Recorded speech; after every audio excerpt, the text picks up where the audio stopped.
আসসালামু আলাইকুম। আমরা আরেকটা ইম্পর্টেন্ট কোশ্চেন কমনলি করে থাকি, রোগীর কানে পানি ঢুকলে কি করব। এখন যে কমনলি রোগী গোসল সময় অনেক সময় কানে পানি ঢুকে যায়।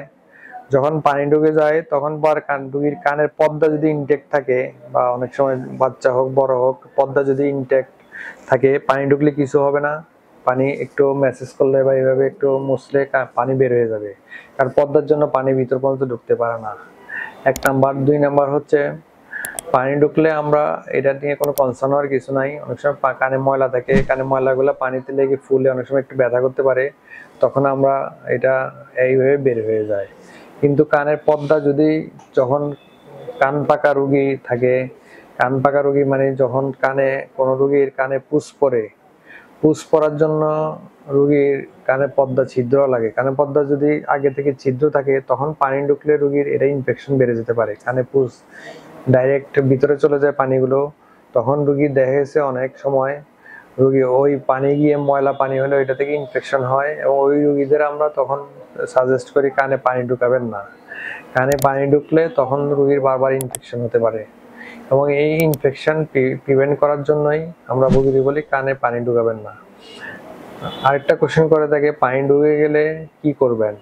এখন যদি পানি ঢুকে যায়, সাধারণত আমরা বলছি পর্দা ইনটেক থাকলে, কেউ যদি মনে করে যে পর্দা এইভাবে বের হয়ে যাবে, কিন্তু যাদের ছিদ্র আছে ওদের পানি ঢুকে গেলে, ওদের ইনফেকশন হয়ে গেলে, কান পাকা রোগ হয়ে গেলে, তখন নাক কান গলা বিশেষজ্ঞের শরণাপন্ন হতে হবে।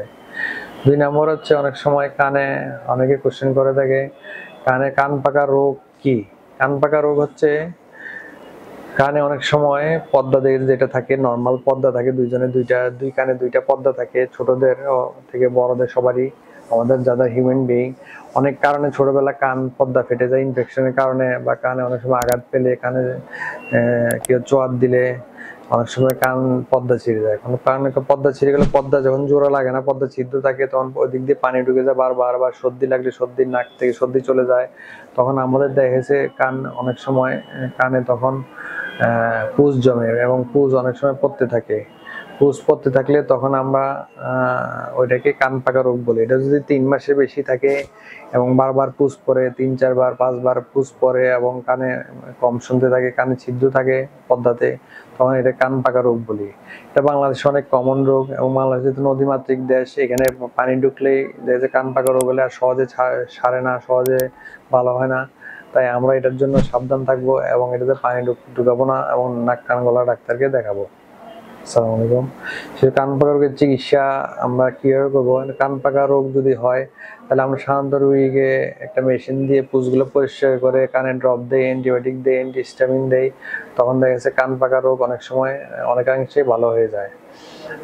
যদি এর মধ্যে রোগীকে কিছু নিয়ম বলে দেই, কান শুকনো রাখার জন্য, পানি না ঢোকানোর জন্য, যদি শুকনো থাকা অবস্থায় যে 6 মাস অপেক্ষা করি, এর মধ্যে যদি রোগীর কানে পর্দা লেগে যায় তাহলে তো ভালো, আলহামদুলিল্লাহ। আর যদি না লাগে তাহলে বাচ্চাকে সাবধানে থাকতে বলি, নিয়ম বলে দিই, কিছু ওষুধ দেই, এবং পরবর্তীতে দেখা গেছে কানের পর্দার জন্য রোগী আমাদের কাছে আসলে তখন পর্দা একটু বড় হলে, যখন 12 বছরের বেশি হয়, তখন কানের পর্দার অপারেশন করে কানের পর্দা লাগিয়ে দেই।